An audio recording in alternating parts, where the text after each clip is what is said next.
Morning, everybody. More than 14 years ago, after al-Qaeda attacked our nation on 9/11, the United States went to war in Afghanistan against these terrorists and the Taliban that harbored them. Over the years, and thanks to heroic efforts by our military, our intelligence community, our diplomats, and our development professionals, we pushed al-Qaeda out of its camps, helped the Afghan people topple the Taliban, and helped them establish a democratic government. We dealt crippling blows to the al-Qaeda leadership. We delivered justice to Osama bin Laden. And we trained Afghan forces to take responsibility for their own security. And given that progress, a year and a half ago, in December 2014, America's combat mission in Afghanistan came to a responsible end. Compared to the 100,000 troops we once had there, today fewer than 10,000 remain. And compared to their previous mission, helping to lead the fight, our forces are now focused on two narrow missions: training and advising Afghan forces and supporting counter-terrorist operations against the remnants of al-Qaeda, as well as other terrorist groups, including ISIL. In short, even as we've maintained a relentless case against those who are threatening us, we are no longer engaged in a major ground war in Afghanistan. But even these narrow missions continue to be dangerous. Over the past year and a half, 38 Americans, military and civilian, have lost their lives in Afghanistan on behalf of our security. And we honor their sacrifice. We stand with their families in their grief and in their pride. And we resolve to carry on the mission for which they gave their last full measure of devotion. This is also not America's mission alone. In Afghanistan, we're joined by 41 allies and partners, a coalition that contributes more than 6,000 troops of their own. We have a partner in the Afghan government and the Afghan people who support a long-term strategic partnership with the United States. And in fact, Afghans continue to step up. For the second year now, Afghan forces are fully responsible for their own security. Every day, nearly 320,000 Afghan soldiers and police are serving and fighting, and many are giving their lives to defend their country.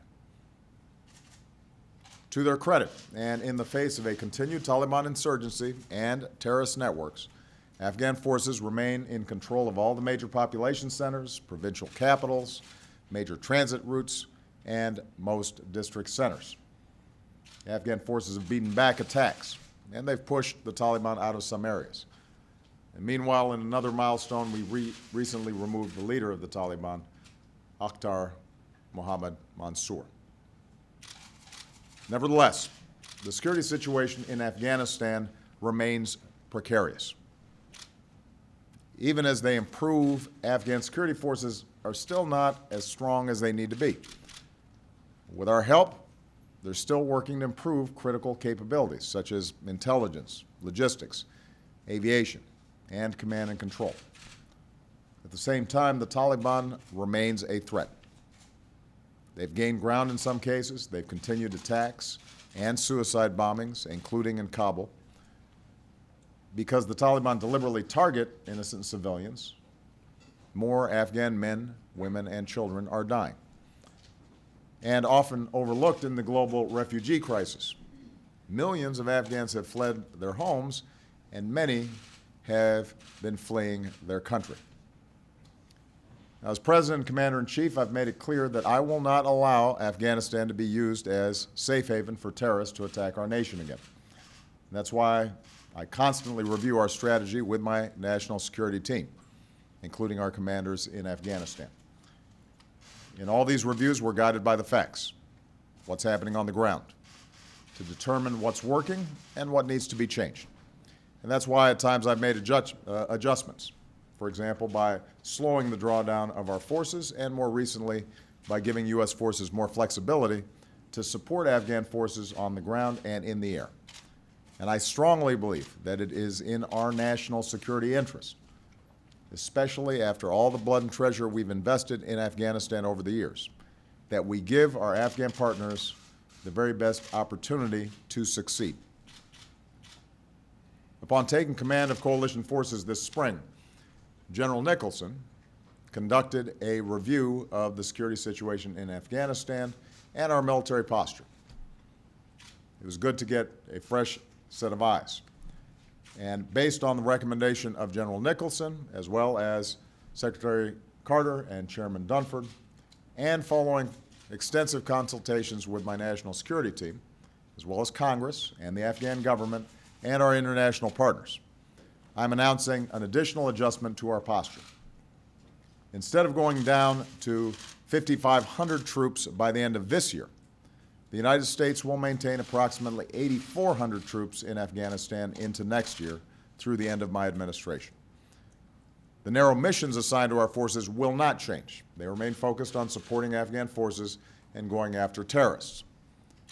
But maintaining our forces at this specific level, based on our assessment of the security conditions and the strength of Afghan forces, will allow us to continue to provide tailored support to help Afghan forces continue to improve. From coalition bases in Jalalabad and Kandahar, we'll be able to continue supporting Afghan forces on the ground and in the air, and we continue supporting critical counterterrorism operations. Now, in reaffirming the enduring commitment of the United States to Afghanistan and its people, the decision I'm making today can help our allies and partners align their own commitments. As you know, tomorrow I depart for the NATO summit in Warsaw, where I'll meet with our coalition partners and Afghan President Ghani and Chief Executive Abdullah. Many of our allies and partners have already stepped forward with commitments of troops and funding so that we can keep strengthening Afghan forces through the end of this decade. The NATO summit will be an opportunity for more allies and partners to affirm their contributions, and I'm confident they will, because all of us have a vital interest in the security and stability of Afghanistan. My decision today also sends a message to the Taliban and all those who have opposed Afghanistan's progress. You have now been waging war against the Afghan people for many years. You've been unable to prevail.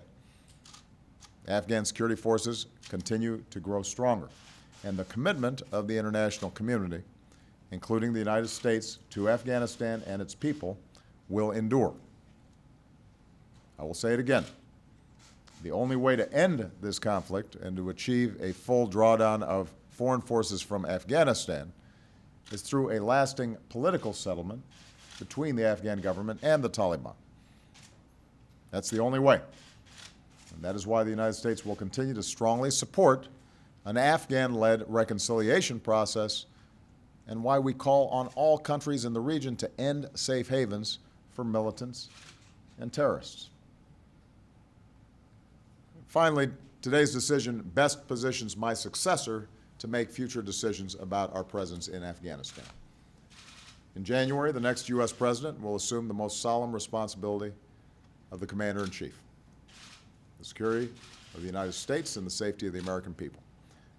The decision I'm making today ensures that my successor has a solid foundation for continued progress in Afghanistan, as well as the flexibility to address the threat of terrorism as it evolves.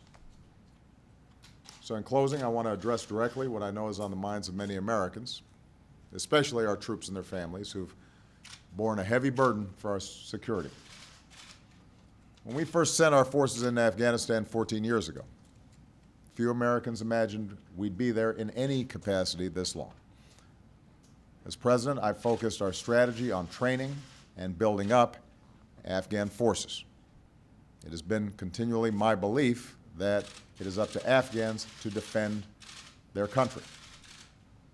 Because we have emphasized training their capabilities, we've been able to end our major ground war there and bring 90% of our troops back home. But even as we work for peace, we have to deal with the realities of the world as it is. And we can't forget what's at stake in Afghanistan. This is where al-Qaeda is trying to regroup. This is where ISIL continues to try to expand its presence. If these terrorists succeed in regaining areas and camps where they can train and plot, they will attempt more attacks against us. We cannot allow that to happen. I will not allow that to happen. This September will mark 15 years since the attacks of 9/11. And once more, we'll pause to remember the lives we lost. Americans and peoples from around the world. We'll stand with their families who still grieve. We'll stand with survivors who still bear the scars of that day. We'll thank the first responders who rushed to save others. And perhaps most importantly, we'll salute our men and women in uniform, our 9/11 generation, who have served in Afghanistan and beyond for our security. We'll honor the memory of all those who've made the ultimate sacrifice, including more than 2,200 American patriots who have given their lives in Afghanistan. As we do, let's never forget the progress their service has made possible. Afghanistan is not a perfect place. It remains one of the poorest countries in the world. It is going to continue to take time for them to build up military capacity that we sometimes take for granted. And given the enormous challenges they face, the Afghan people will need the partnership of the world, led by the United States, for many years to come. But with our support, Afghanistan is a better place than it once was. Millions of Afghan children, boys and girls, are in school. Dramatic improvements in public health have saved the lives of mothers and children. Afghans have cast their ballots in democratic elections and seen the first democratic transfer of power in their country's history. The current national unity government continues to pursue reforms, including record revenues last year, to strengthen their country and over time help decrease the need for international support. That government is a strong partner with us in combating terrorism. That's the progress we've helped make possible. That's the progress that our troops have helped make possible, and our diplomats and our development personnel. That's the progress we can help sustain in partnership with the Afghan people and our coalition partners. And so I firmly believe that the decision I'm announcing today is the right thing to do for Afghanistan, for the United States, and for the world.